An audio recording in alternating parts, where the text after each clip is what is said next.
Sanibonani, welcome back to kwenye i-video. Ngiyabonga kakhulu ukuthi ungene. Thank you very much. Ngicela ungakhohlwa ukusubscribe, like i-video, share i-video. Asingene udabeni kaMihlali Ndamase. Lubambile kulamalanga udaba lukaMihlali, you guys.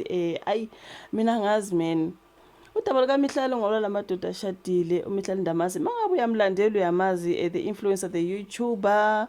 You know what I mean? uMihlali Ndamase, you guys. Uyawathanda mina amadoda ashadile. Like I don't understand you guys. She's so young, beautiful, she's gorgeous. uMihlali mina I will say uNkulunkulu wamnikeza konke bakithi. Kodwa nje le amadoda why ngithi konke nakhona? What do I know? Ngoba muhle phela ugela, usuccessful, uyambona nje uYouTuber, like she's an influencer, usebenza nama brands. I will say almost konke ke. Wasemncisha nje inhlonipho kodwa ukuhlonipha imizi yabantu. That's all I can say. I mean, ushoda ngani uMihlali ngathi ukhulise kahle, ngibona uma wakhe laphayana nobaba laphayana, siyababona ka social media ngathi ukhulise ngumama naye ngathi uzimele, you know what I mean? So why every time uMihlali kuzomela ahlale njalo namadoda ashadile oLeroy Sithembe?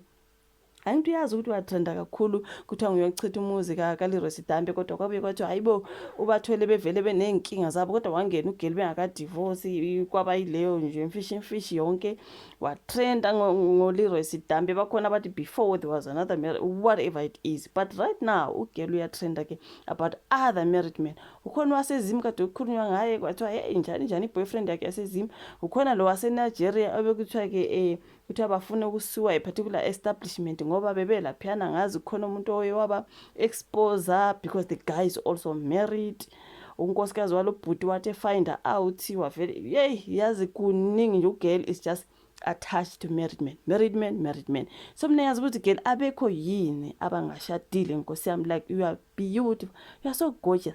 Nazo zonke lezi zinto ezikhulunywa ezenzekayo girl, sometimes uke bamqambela manga, but move nje uye wa issue a statement uMihlali Ndamase, you guys, issue a statement.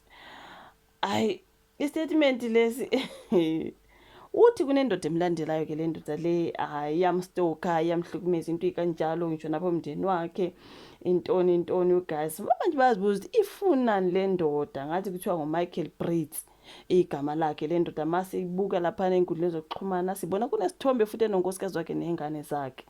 Bese manje ke kuthiwa ke uJola noMihlali, manje uMihlali angazi njengoba ekhipha istatement lesana uchaza ukuthi ke lo baba uyamstoka, uyamlandelela, useyamhlukumeza, uzovula icase. Abantu bethi njani, kwenze njani geli wena njengoba uthanda amadoda abantu nemali zabo? Awudlanga yini imali yakhe lo baba zakuhlukumeza? What is the problem? Then ukhona lapha nobhala uthi Mihlali Ndamase was paid over 300,000 rands for a one night stand by this particular man. No, we shouldn't focus on Mihlali at this point. Everyone knows ukuthi she sucks.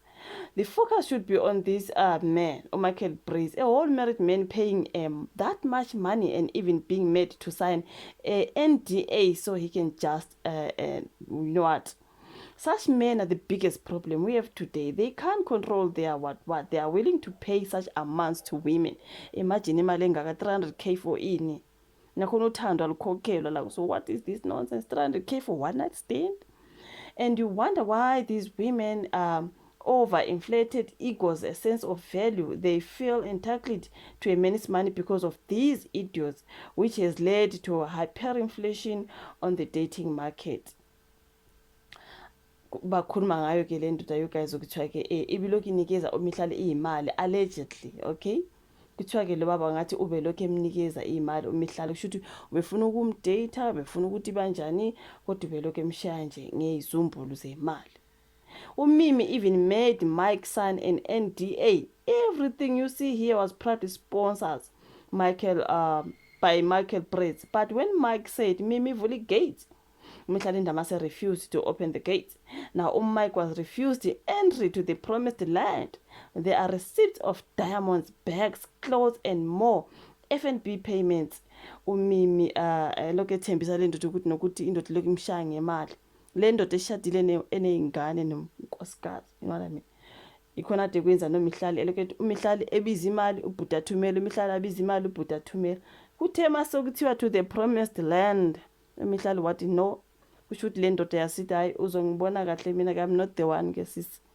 Yila uqale khona i-stalking nani konke allegedly. kunama-chats laphana mihlali, oh, this corner for sunset, kwaba ne-voice call. I managed to get a private dining cellar at, oh, thank you, reservation for, please specify the time. Bayakhuluma nje lana ukuthi mhlambe akazi. Please also share your personal email. I want to email you a non-disclosure agreement my attorney drafted, so you can no longer discuss anything pertaining to us with anyone else for today going forward. I'll appreciate it if you sign prior to the dinner. Because sign is allow my NDA prior to the dinner, I guess. Uba Michael Brits. Kuthe sokumele idini ibe khona ke yangabi khona. Wasekhipha statement mihlale ekhuluma ngale ndoda. Ngizosifunda you guys. I'm issuing this statement as a matter of safety and self-preservation. I am deeply concerned for my life and for the well-being of my family. Should anything happen to me, it is important that the truth is known. For several months, I have been subjected to ongoing harassment, threats, and intimidation. Imagine ugelesho kanje sazukuthatha imali yalo baba. By a man called Michael Brits. He is also known as Mike, okay? After I rejected his advances, his behavior escalated into something obsessive and frightening. I have personally witnessed him following me. He has appeared at my place of work without reason and shown up in spaces where I am parked or seated as though monitoring my movements. My privacy has been repeatedly violated. Members of my family have been approached in public and people have been paid to follow me and to take photographs of me without my consent. Ngumihlali loyo. At the same time, false and damaging stories about my life have been circulated through the blogs and online platforms. Some media publications repeated these allegations without verification. This has caused significant reputational harm and has further endangered my safety and presenting fiction as fact. I am currently engaging with law enforcement and taking the necessary legal steps to protect myself. I'm speaking publicly not for attention and not for sympathy, but because silence has become unsafe. Umihlali saya statement what as a person with influence. As a person with the influence, I understand scrutiny. Influence, however, does not equal consent. A woman does not owe access to her life, her body, or her time because she was pursued. Rejection is not a provocation. Girl, you took the money now.